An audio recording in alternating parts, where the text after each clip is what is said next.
I was in London last week and had the opportunity to work with a number of sales leaders on what we've come to call the phrase that frames. In the book, we call it the phrase that pays, but we've evolved the idea to the phrase that frames. But either way, it's this way to engage customers in a conversation that is really based upon coaching or guiding them through the difficulties, the complexities of a purchase decision. And the phrase goes something like this. In working with other companies like you, one of the things we've been surprised to learn is, and then you can fill in advice based on social proof of what you've seen from other companies and what they've gotten right, what they've gotten wrong, what they wish they do differently. It's a really powerful way to engage customers in a framing conversation where the framing is a bit of a nudge or a piece of coaching advice that you might help them provide them to help them feel more confident in their ability to navigate their own complex internal purchase decision.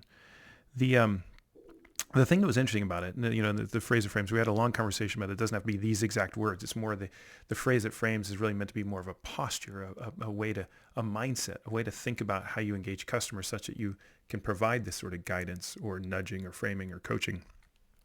But there was a leader in the room who came up during break and asked a really, I think, important and valuable, interesting question. He says, particularly early on in these conversations, if one of our real objectives is to engage in a discovery conversation where we're trying to learn from them what their needs are, what their concerns are, what their priorities are, and we are providing guidance through this phrase that frames, how and when are we supposed to turn this into a discovery conversation? At what point can we begin to pivot and sort of, if you will, for lack of a better way of putting it, extract information from the customer, not just provide guidance? And the answer is actually easier than you might think. It is simply to take the phrase that frames and turn it into a really, really powerful discovery tool. And working with other customers like you, one of the things we've been surprised to learn is this. Are you seeing that too? One of the challenges we've seen customers run into is this. Is that a concern in your organization?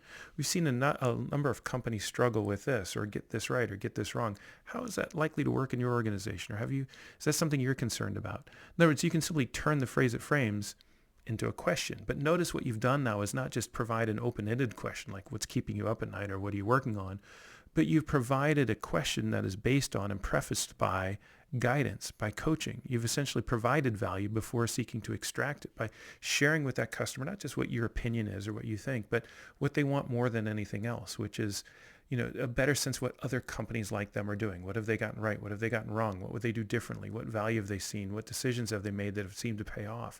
In providing that kind of insight through the phrase that frames, you're essentially providing guidance and giving customers what they want through this idea of social proof and helping them feel more confident in their decision.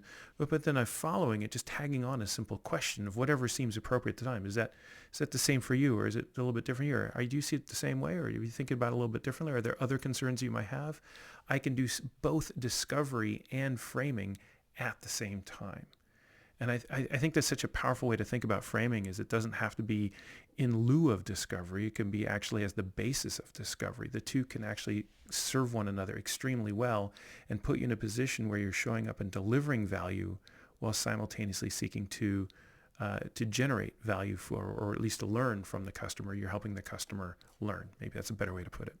And that is, I think, really just a really powerful and practical way of thinking of discovery where it truly is for everyone, hopefully, a win-win.